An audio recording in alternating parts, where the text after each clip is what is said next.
Hello there, Victor Oliver here, the supposed Beach Bum Astrologer. As you see, I'm not on the beach. I did make a film earlier this morning on the beach, but the light was behind me. I was trying to be clever. And then I could hear myself trudging on the beach, and I thought, the stones and everything, I thought, this is not working. So I've come back home, and I'm going to do it all again. It's got a short message, really. The other day we talked about Dominic Cummings, and I said that he's a mega Sagittarian, got 5 planets in Sagittarius. That makes him very high-minded. Sagittarius is a fire sign. There's passion, there's drive, the big ideas. And there's always a danger with Sagittarius that the ideas will dominate to the detriment of reality. That's just a potential risk.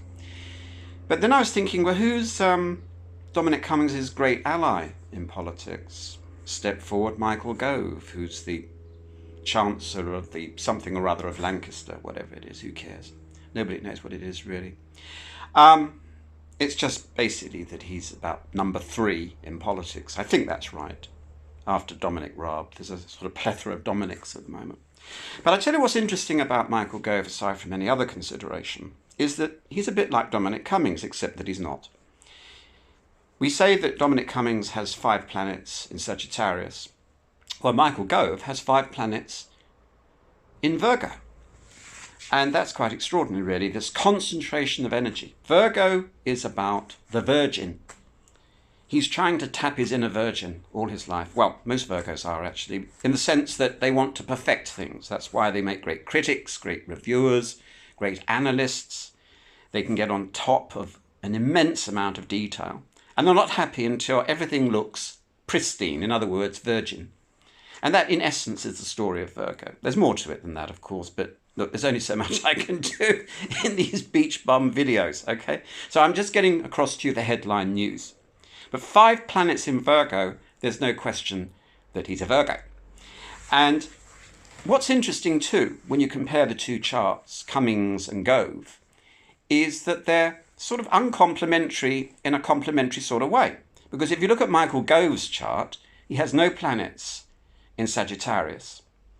Sagittarius is untenanted, that's what we say. I'm thinking now about the principal planets between Sun and Pluto. That's in modern astrology. And if you look at Dominic Cummings' chart, he has no planets in Virgo. His Virgo is untenanted. So in other words, they ought not to get on at all. They ought to be sort of throttling each other. But they're not. And I think it's because both men have shrewdly, and perhaps not even addressed it consciously, but shrewdly noticed that they work together because they're the missing bit of each other.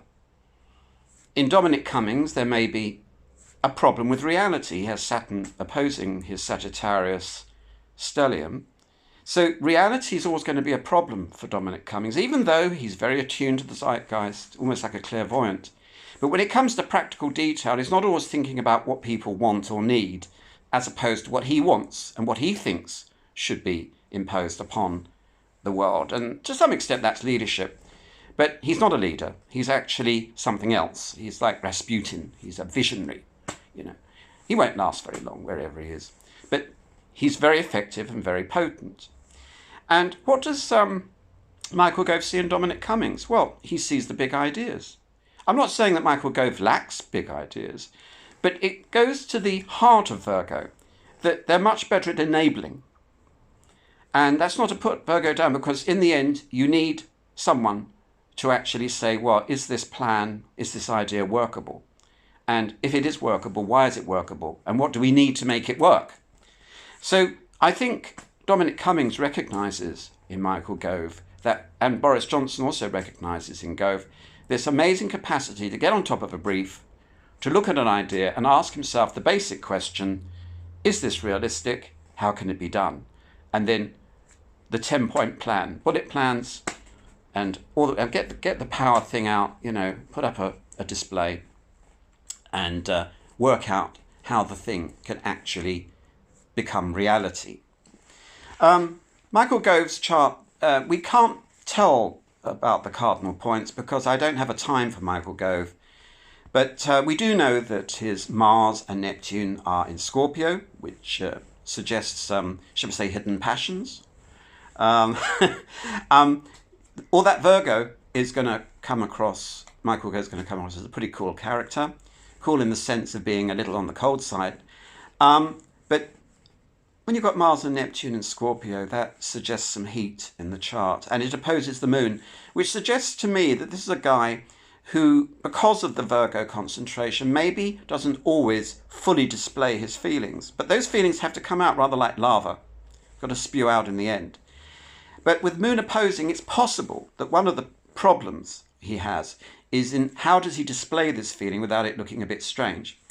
And I'm thinking now about the time that he backstabbed Boris Johnson just before Johnson was about to win the Tory leadership election. And then suddenly, overnight, Michael Gove decided that Boris wasn't his man after all, that Michael Gove was going to be his man after all. And that was one of the more bizarre things in recent political history. It will be forgotten about one day, but it's worth noting because I think that was an example where pent-up feeling just spewed out.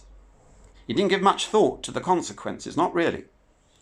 And it's a pity that there wasn't someone in his life to say to him, no, Michael, that's not a very good idea. Anyway, in the evolution of politics, maybe it was for the best. We had Theresa May for 3 years, who probably did all the donkey work for Boris as far as Brexit's concerned, in getting a deal, or not a deal, it depends what happens. But that's Michael Gove for you.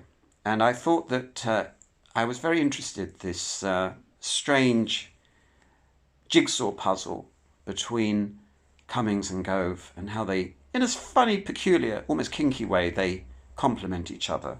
The big idea, the small idea, the macro and the micro.